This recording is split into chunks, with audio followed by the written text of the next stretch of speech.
I'll admit, I didn't think much of Lady in Waiting when I first saw it, but upon this most recent rewatch, I'm happy to report that I must have been on drugs because this is a really good episode with actually quite a lot to talk about, so let's get to it.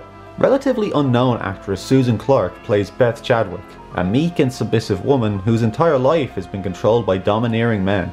First her late father, and now her brother, Bryce. Bryce takes his meddling in her affairs a step too far one day when he attempts to blackmail Beth's fiancé, lawyer Peter Hamilton, into breaking up with her. If your name wasn't Chadwick, and you didn't, have all of this, do you think that, do you really think that Peter Hamilton would give you a second look? Damn! We see Beth plan Bryce's murder in what I think is actually one of the most clever schemes of the whole series. The basic idea is to trick Bryce into setting off the burglar alarm and then shoot him dead in supposed self-defense, thus making the whole thing look like an accident. But then, this happens. Beth? Bryce, how did you get in? With this? A spare? Yes, I leave it in a flower pot by the front door. Why didn't you answer? I was ringing.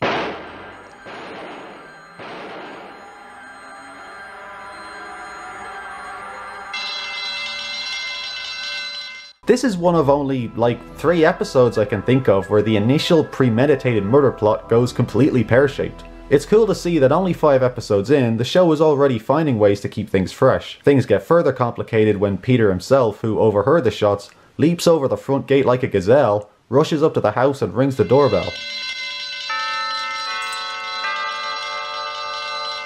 The look of pure horror on Beth's face is a sight to behold. Soon the place is crawling with cops. But everyone is happy to call it an accident, and an inquest clears Beth of any wrongdoing. What do you think? She's home free. You watch. Jupiter and Venus are in good aspect with Pluto. I have before me the verdict of the coroner's jury in the matter of Bryce Chadwick, deceased. But inquest schminquest, says Columbo, who as always is bothered by some little things. This was something that I'd overlooked when I first watched this, a really solid trail of clues, such as why was there a late edition of the newspaper in the hallway if Bryce entered through the bedroom? Why, if Bryce had walked across the lawn to get to the bedroom, was there no grass on his shoes, as it had been freshly cut that day?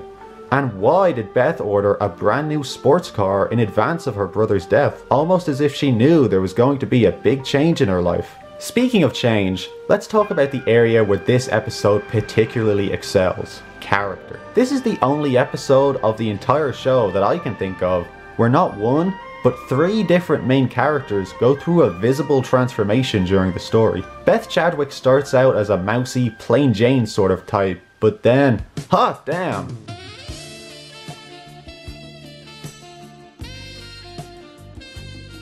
The death of her brother frees Beth to become a more assertive, confident type, one who's not afraid to tell Columbo to take a run and jump. All right, Lieutenant, I think you finally overstayed your welcome. In fact, she starts out as the opposite of a usual Columbo killer, but then blossoms into one by the episode's end, and Susan Clark does a fantastic job. I'm warning you, no more questions. She may not be an iconic Columbo adversary, but Beth Chadwick is certainly one of the most complex. What can we do about him? As Peter Hamilton, the always watchable Leslie Nielsen continues the trend of Columbo's first season, having some of the best guest characters in the show's history. Peter's a likeable chap, who truly loves Beth for who she is, and not for her family's money. But as the episode progresses and she becomes increasingly fierce and irrational, you can see doubt written all over Nielsen's face. I've always been a big fan of his, and modern audiences only familiar with his comedy roles might get a kick out of seeing him in a more serious one. You do love me, don't you? No, I hate you with a passion. He also has a couple good scenes with Columbo himself, which are really nice. You know, Lieutenant, I like it. I really do.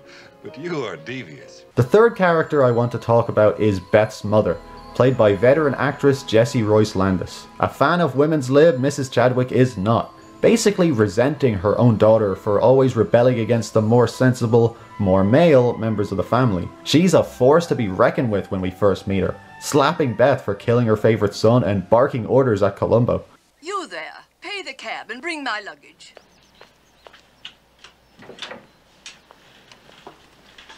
Also barking at Columbo is her little dog named Enrico. Bet you've never seen a dog with that name before. Anyway, by the end of the story, Mrs. Chadwick has completely changed. Now the bottom bitch to Beth's top bunk, barely able to put up a fight against Beth's sweeping changes in the family-run advertising business. Like Nielsen, Jessie Royce Landis portrays so much emotion with just one look, it's incredible. This actually turned out to be the actress's final screen role as she passed away shortly after it aired. Sad, but what a high note to go out on. And if all that wasn't enough, I also have to quickly mention this brief scene where Columbo has to pay a cab driver. This is the first glimpse of a recurring character trait for the lieutenant, that being that he's notoriously cheap. The cab fare was $10.50 and was a 50-cent tip, so that's $11. I'll see that you're reimbursed, Lieutenant. And it's also the first glimpse of Fred Draper in a Columbo role. He would go on to be a background player in several subsequent adventures, but his quick role here is probably my favourite of all his appearances. You're a sport.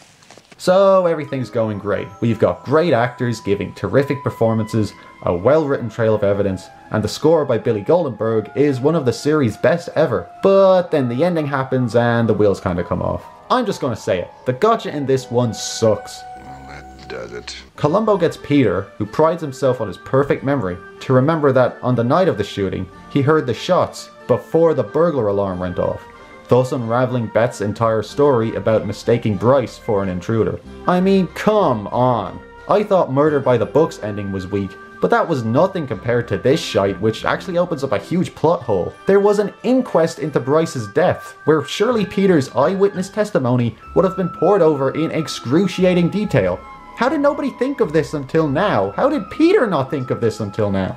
Even Beth is pissed off with a shoddy conclusion and pulls a gun on Columbo. This is the first time that a killer has actually tried to kill the good lieutenant himself, something that would ultimately occur on a total of 6 occasions across the series. Columbo talks her down with some sweet talk and a warning that the place is surrounded by police. Besides, you're too classy a woman. But the final shot, as a clearly shaking Columbo lights up a cigar, pulls back to reveal that there are no other cops around, and Columbo was there all alone. That's cool as fucking ice. Lady in Waiting comes close to being honestly perfect and is one of the most underrated Columbos ever, but the crappy ending lets it down somewhat in my estimation. What? As such, it probably sits somewhere close to, but not quite in, my personal top 10. Oh, and one more thing that I have to mention just because it's cool. At time of recording, director Norman Lloyd is still with us at age 106. God bless him.